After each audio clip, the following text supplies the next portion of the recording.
Hey guys, and what's up, welcome back to my channel. In this video we are going to edit this type photo. You can see before and after in the screen with the help of the Lightroom application.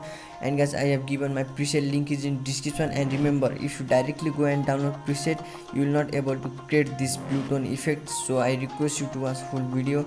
And if you are new in this channel, don't forget to subscribe and press the bell icon for new updates. So without wasting any time, let's get started.